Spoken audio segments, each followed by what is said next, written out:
देखिए ये ब्रिजेस जो है ना, इनका प्रॉब्लम हुआ है। जो हमारी दादू मोरो ब्रिज पे भी फ्लक्स होता है।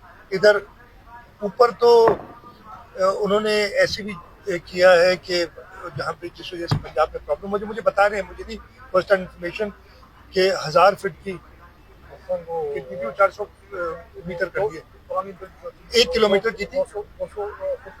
हाँ नहीं, 400 फीट की डाली, पहले वो ज्यादा थी बड़ी, तो इसकी वजह से इश्यूज आए। ये जो हैं दोनों पुल, चाहे वो दादू मोरो जो अभी नहीं बना था, 80s में बना था दादू मोरो, उधर से भी प्रॉब्लम होता है। फिर ये काजी अहमद और लड़काना काजी अहमद आबरी ब्रिज है, उस पर भी हमें अफ्लक्स आ रही है थोड़ी सी। और उसके बाद ये जो लाड़काना खैरपुर ब्रिज है, उस पर भी आ रही है अफ्लक्स। इश्यूज हैं, इनको हम इम्प्रूव करने की कोशिश करें। हमने क्या फैसला किया है, हुकूमत सिंध ने पिछले सालों में 3 पुल बनाए दरिया के ऊपर। हमने एक पुल बनाया है, नहीं सिजावल सराहा खान ब्रिज जिसे हम कहते हैं, वो बंद टू बंद है, सबसे लंबा पुल है दरिया पे, 1.7 किलोमीटर का। उसके आगे एक और ब्रिज हमने पुराना टूट गया था, वो भी बंद टू बंद बनाया है। तीसरा ब्रिज हम बना रहे हैं कश्मीर से गोट की, वो भी बंद टू बंद बना रहे हैं। तो ये हमने सीखा है, इसकी हम बेहतरी कर रहे हैं। इनकी भी जरूर जो इम्प्रूवमेंट्स होंगी, रिवर ट्रेनिंग वर्क्स कुछ होती हैं, ये प्रॉब्लम्स हैं, ये आएंगे और हम इन पर भी काम कर रहे हैं। मैं इसका जवाब देता हूँ।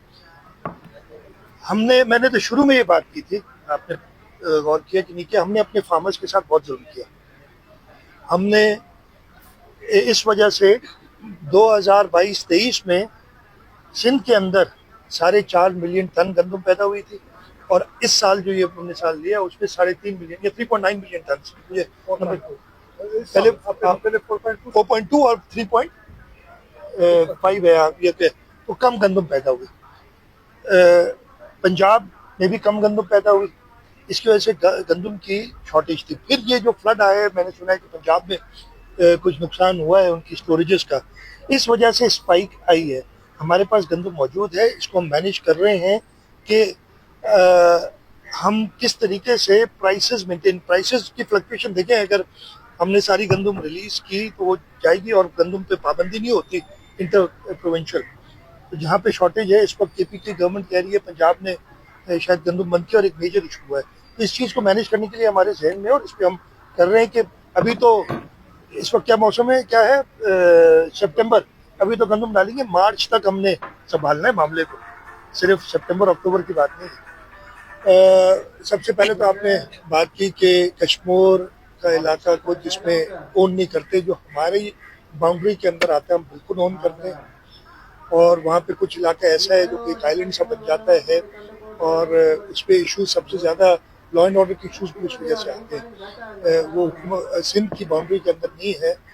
तो ज़रूर हमने उधर भी वैसे कुछ डेवलपमेंट भी पास में, बिकॉज लोगों की डिमांड थी, और वो था ये कि जैसे मैं इधर बैठा हूँ, ये सिंध है, ये पंजाब है, तो ये नाराज़ हो रहे हैं कि सारे आप काम कर रहे हो, तो उन लोगों के लिए भी कुछ किया। लेकिन ये चीज़ आप दुरुस्त कह रहे हैं, इशू है जिसको रिजॉल्व करना चाहिए। दूसरा सवाल कहते थे कि मैंने कहा हाँ बंद, देखें ये कच्चे में जमींदारी बंद बनते रहे हैं, इसलिए कि, और जब इतनी बड़ा सैलाब आता है तो वो जरूर वो बंद डैमेज होते हैं, और उसमें फसलें भी उनकी डैमेज होती हैं, कुछ लोग भी। कच्चे के अंदर एक मिसकंसेप्शन है हर एक की, कि शायद किसी की जमीन नहीं है, ये सरकारी जमीन है। कच्चे में खाते होते हैं, ये मैं आप लोगों को बता दूं कि सारी जमीन फॉरेस्ट की नहीं होती, सारी जमीन सरकारी नहीं होती लोग। इसलिए अब एक और चीज भी मैं आपको बता दूं, कच्चा कैसे बना। कच्चा 1932 के बाद बना है ना, उससे पहले तो बंद, कच्चा क्या कहते हैं, जो बंद के अंदर है वो कच्चा है, बंद के बाहर है वो पक्का है। तो पहले तो सारा ही कच्चा था ना, दरिया सब फैलता था, लोगों की जमीनें भी हैं उधर, अपने खाते भी, तो जरूर वो आबादी करते हैं और उसकी प्रोटेक्शन भी करते हैं, एज लॉन्ग एज वो दरिया के बहाव को अफेक्ट ना करें। तो हम लोग, और दरिया जब इतना तेज आते तो उनके वैसे आपने कहा सरकारी लोगों ने, सरकारी, एक सेकंड यार बताया दो, सरकारी लोग भी हैं, उन पे हमने बात की, उन्होंने बंद को बहुत कर दिया। OGDCL की बात कर रहे हैं जिसपे हमें इशू है।